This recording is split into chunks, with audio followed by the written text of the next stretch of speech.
Ito naman si Mary. Mary, mati ka? Hello dyan sa mga taga-tondo, sa office mates ko, sa kapatid ko, at sa church mates ko. Nandito na ako sa Wawawi ng Bongo-Bongo ni Willie! Natupad na yung pangarap ni nanay! Woo! At sa mama ko, sana mapanood mo to.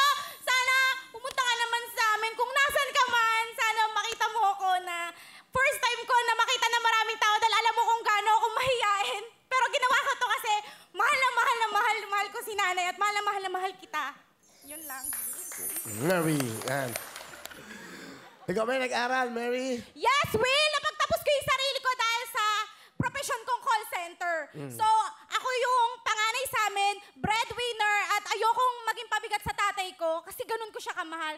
Kahit na hindi kami, pinabayaan niya kami na nagkaroon siya ng pangalawang asawa. Which is okay lang sa akin kasi alam ko din naman yung reason. Yung pag-alis ni Mama. Umalis bang mother mo? Opo, saan napunta? Sa makabilang bahay ng kapitbahay. Hindi ko alam kung sang bahay. Pero okay lang, Will, kasi naiintindihan ko naman. Lahat naman tayo may dahilan kung bakit ginagawa natin yung isang bagay. At magulang ko yun, hindi ko siya masisisi kung anong naging dahilan ba't iniwan niya ako. So, mahal ko tama! Sana naman! Ikaw ba yung dalaga? Yes, Will! Wala ka pang baby? Wala pa akong baby. Nagkaroon ako ng girlfriend. Pero Girlfriend? Opo, Will. Dati po ako bisexual. Dati po akong lesbian. Part ng LGBT. Nagka-boyfriend ka ba? Opo, yun po yung first boyfriend ko yung nagbago po sa akin. Kaya po, napunta ako sa church. Tapos, ayun, naging girl na ako! Woo! Girl na ako! Girl na po ako! Pero gusto ko na mag-asawa, Will! Ayaw lang ng lola ko. Ganun ko siya kamahal. Ang hiniling niya lang sa akin, mag-concentrate ka muna sa career mo at sa gusto mong marating. Kasi, hindi ka swerte sa lalaki. So, Malay mo naman, di ba? Ba't kayo nag-break? Binrake ko po kasi yun mo yung gusto ng lola ko. Katulad po ng gusto niyang pagpunta dito kahit nahiya po ako. Gusto niyang pumunta dito. Birthday ko po yun nung pumila ako at natanggap ako. Ako po una-una nakapasok at ang saya-saya ko! Ipakilala mo na mahal mo, Lola.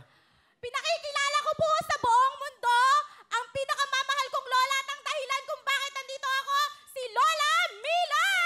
Hangin! Ang saya-saya ko! Nakapunta na ako rito. Matagal kong pinangarap na makita kita. Ngayon lang, ito ang pinakamagandang aginaldo ni Lord sa akin na makita kita, Will. Salamat po, Lola. Ang saya-saya ko, Will! Ang saya-saya ko! Salamat po. Pengen jacket si Salamat Lola. po. Ingatan niyo, Lola. Baka mahulog, ha? Baka mabasag, ha? Dahan-dahan po. Bigyan mo jacket si Lola. At mga regaluhan natin si Lola. Akin na. Ayan. Sa sponsors natin. Thank you. Okay. So, kayo na ho nag-alaga? Oo, ako na lang ang nag-alaga sa kanya. Talagang tiniis ko lahat ng hirap. Ako nanay, ako tatay. Lahat tiniis ko yan. Will, maaga ako nag-asawa. 14 years old lang. 14 anyos po. Opo, kasi po yung naging asawa ko, may pinainom sa akin. Na pagkainom ko, nahilo ko. Yung pala gayuma yun. 32 years old yung naging asawa ko na yun. Okay. Okay. So, na-inlove na kayo?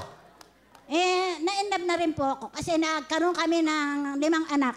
Nabuntis po ba kagad kayo? Oo, 15 years old nang anak na ako. Ah. Pero ngayon po, 2 na lang ang anak ko, namatay na yung 3. Yung isang anak ko nasa abroad, si Man Wilfredo rin po ang kapangalan nyo, kasing bait nyo din, kasing laki nyo. Ah. Batiin nyo, nanay. Ayan yung camera. Batiin nyo. Baka, ayan yung camera. Ito po. Ito. Yan. Wilfredo, kung saan ka man nandun ngayon sa abroad, binabati kita anak. Lagi mong iingatan yung mga sakit mong dinadala. Lagi kitang pinagdadasal kay Lord. Na lahat ng sakit mo ay mawala na. Mahal na mahal kita, Wilfredo. Salamat po. Salamat po. Ano gusto nyo pong sabihin sa inyong apo? Na? Sana wag magbabago yung ugali mo. Lagi kang magpakabait. Kung ano man, yung pangarap mong kurso pa na kumuha ng teacher, sana matupad yun, nak. Sana gumandan lalo ang buhay mo, nak. Huwag kang magbabago ng kabaitan mo.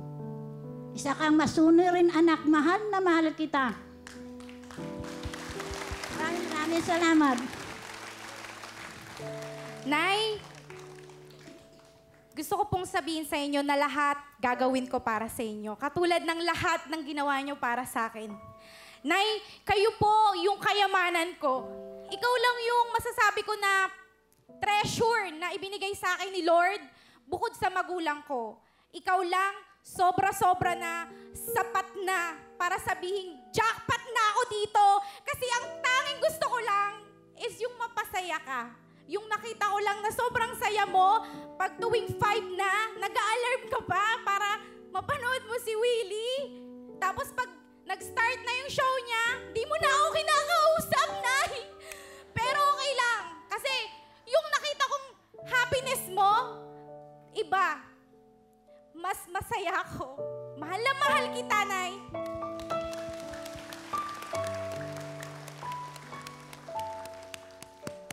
Ganda naman ang sinabi ng apo nyo, nanay, ha? Napakaganda. Kaya siya nandito para sa inyo. Ha? Will, gusto namin i-share sa iyo yung blessing of love. Gusto namin ipakita sa iyo, Will, na hindi ka nag-isa, na hindi lang dito sa Wheel of Fortune yung love, na outside din, na meron talagang tao na nababago yung buhay dahil sa palabas mo. Thank you, Will. Group hug!